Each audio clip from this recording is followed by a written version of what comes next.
দেখাবো মজাদার prawn fry. Prawn fry করার জন্য চিংড়ি মাছের পিঠ থেকে বরাবর করে কেটে এটাকে একটি পাতার মতো করে প্রথমে শেপ দিয়ে নিব।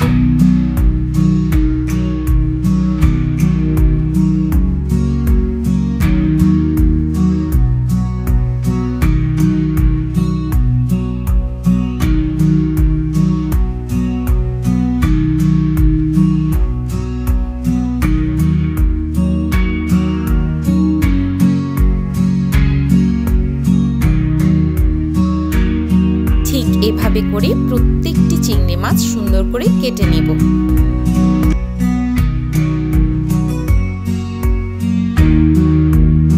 ছোট বড় সকলেই পছন্দ করবে এমন একটি মজাদার স্ন্যাক্স, প্রোটিনও হবে, মজাও লাগবে। একটা সময় চিংড়ি মাছ আমার অনেক পছন্দের হওয়ায় আম্মু বাসায় প্রায় প্রতিদিনই চিংড়ি করত, কিন্তু আমার এক মামা একবার এটাকে পোকা বলায় আর খেতে চায়নি। পরে আমার মা চিংড়িকে ঠিক এভাবেই আমার সামনে এনে উপস্থাপন করেন মজাদার একটি স্ন্যাক্স হিসেবে। পোকা হোক কিংবা মাছ হোক, আম্মু যেভাবে পরিবেশন করতো সেভাবেই ভালো লাগতো। এই যে আমার চিংড়িগুলোকে সুন্দর করে আমি কেটে নিয়েছি।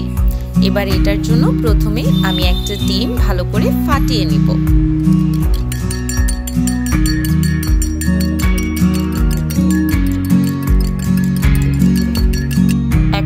চিংড়ির উপরে কিছু লবণ, ঘরে তৈরি করা গুঁড়া মশলা, চালের গুঁড়া এবং ফেটে রাখা ডিমটা দিয়ে সুন্দর করে মেরিনেট করে নিব। বিকেলের নাস্তা হিসেবে কিন্তু একদম একের, ডিমও হচ্ছে, মাছও হচ্ছে, মজায় মজাও পাওয়া যাচ্ছে।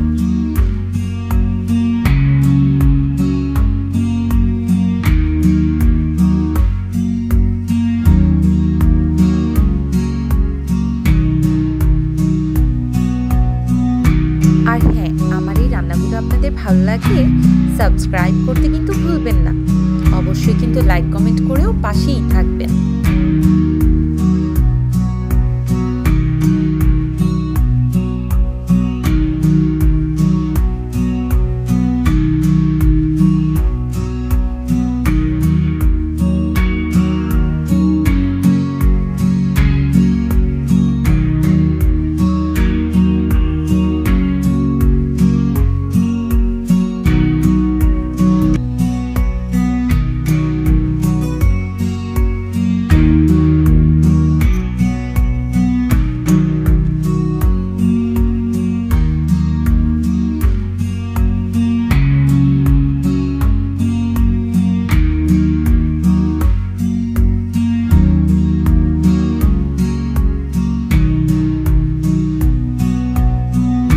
আমার মেরিনেট করে রাখা এই চিংড়িগুলোকে এই চালের গুঁড়োর মধ্যে একবার করে ডিপ করে তেলের মধ্যে ছেড়ে দিব।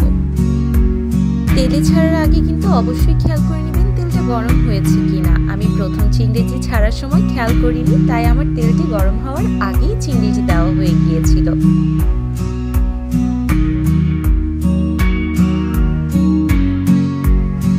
এভাবে করে একে একে মেরিনেট করে রাখা চিংড়িগুলোকে চালের গুঁড়োয় ডিপ করে আমি এই গরম তেলের মধ্যে ছেড়ে দিচ্ছি। আমার মতো আর কে কে আছেন যাদের কাছে এই সিজলিং সাউন্ডটা খুবই পছন্দ?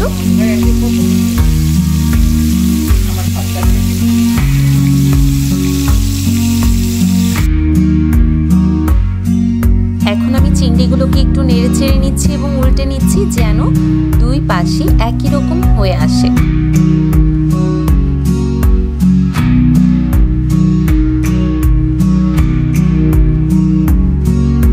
আমার প্রন ফ্রাই কিন্তু হয়ে গেছে, চলুন নামিয়ে নিই।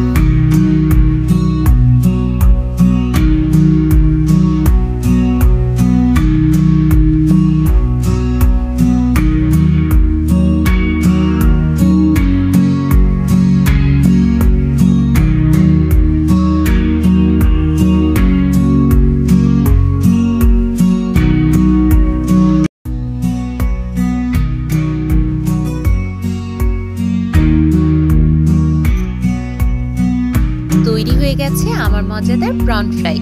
বিকালের নাস্তার জন্য রেডি। সবার সামনে এখন এটাকে পরিবেশন করব। আপনারাও তৈরি করে খাবেন। এবং বলবেন কেমন হয়েছে। সবসময় আমাদের পাশে থাকবেন, সাবস্ক্রাইব করবেন এবং আমাদেরকে সাপোর্ট করবেন। ধন্যবাদ। আজকে এই পর্যন্তই। দেখা হচ্ছে পরবর্তী ভিডিওতে।